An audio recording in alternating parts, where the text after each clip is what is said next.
There is a quote in one of Shakespeare's plays, though I cannot recall which one. It states that nothing is inherently good or bad, but our thoughts give it meaning.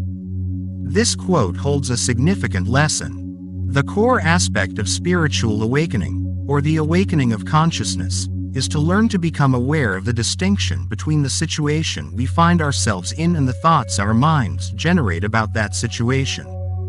This becomes particularly important in challenging circumstances. Many of you may currently be confined to a small space, such as a small apartment, with limited freedom to go out except for essential tasks like grocery shopping. It can be challenging if that space is shared with several people or if you feel lonely with no one else around. Some of you may also be facing financial difficulties due to job loss, experiencing a scarcity of money.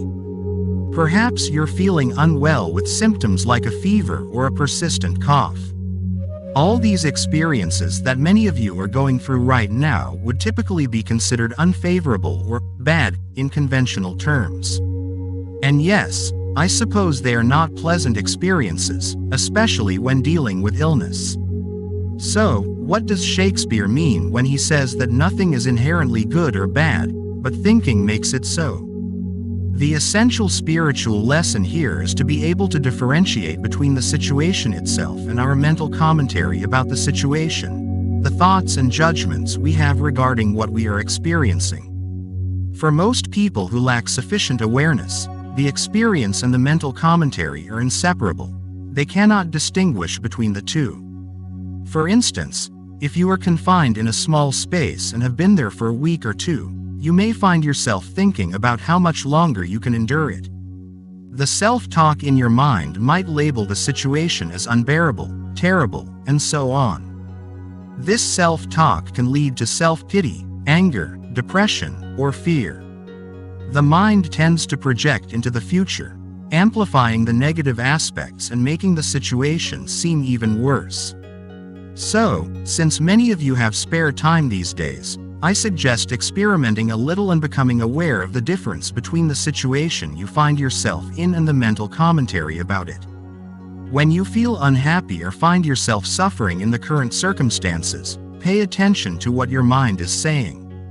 Humans tend to engage in a lot of self-talk, and in this case, it may revolve around how much worse things will get, how you cannot bear it any longer, and worries about the future.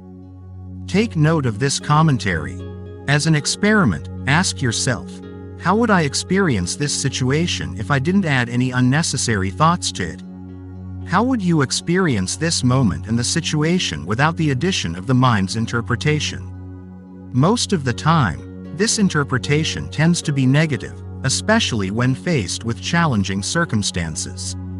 The mind loves to dwell on difficult situations and create elaborate stories around them. So, try to observe how you would experience the present moment without adding unnecessary thoughts. It's like shedding excess baggage in your life. And many individuals are unaware that they are causing their own unhappiness for extended periods, and sometimes throughout their entire lives. This occurs because they fail to distinguish between the situations they find themselves in and the interpretations their minds add to those situations. They cannot discern between the situation itself and the narrative that the mind constructs around it. However, I invite you to experiment with this now since you have plenty of time, as many of you do. Ask yourself, how would I experience this moment if I refrained from labeling it as either good or bad? This question does not have a conceptual answer. Instead, direct your attention to the present moment, to its vitality. If you don't add any thoughts to it, just as an experiment, you may discover that you enjoy it. If the experiment fails and you don't like it, you can resume continuously adding narratives to the situation and continue experiencing it through the veil of the narrative that declares how awful everything is, how your life is falling apart, or how the world is crumbling. That is a narrative. So, how would you experience this moment if you refrained from it? Let's not do it, but rather refrain from doing something that is typically an unconscious process of the mind. What would you be left with? You would find yourself sitting there, looking around, breathing, observing the room, glimpsing a bit of the sky through the window, noticing the light entering the room, and observing the furniture. There are various sensory perceptions, and you are breathing.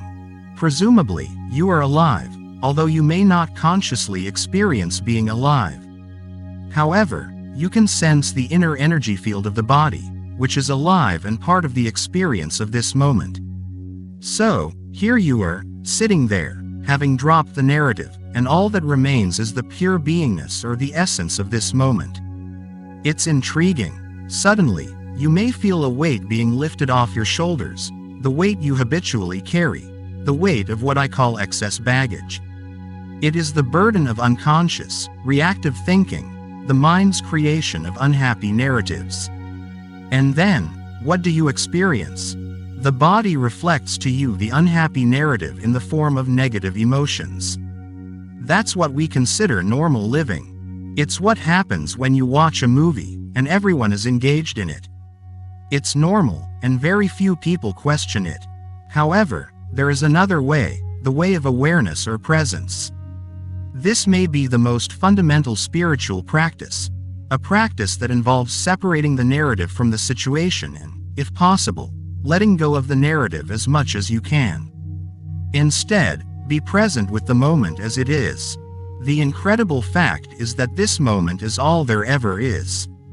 Your entire life unfolds in and as this moment. In other words, it's always now, it's never not now.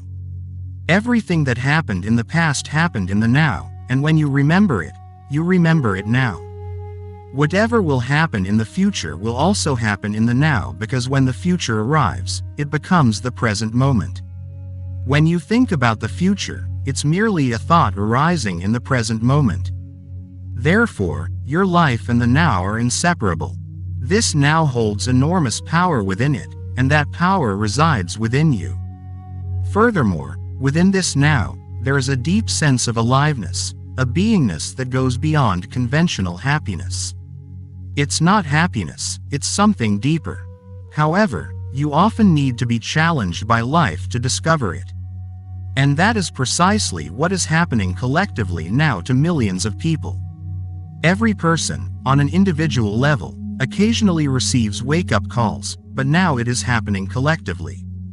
We need to awaken from unconscious thinking, from complete identification with the conditioned thinking mind that is influenced by the past.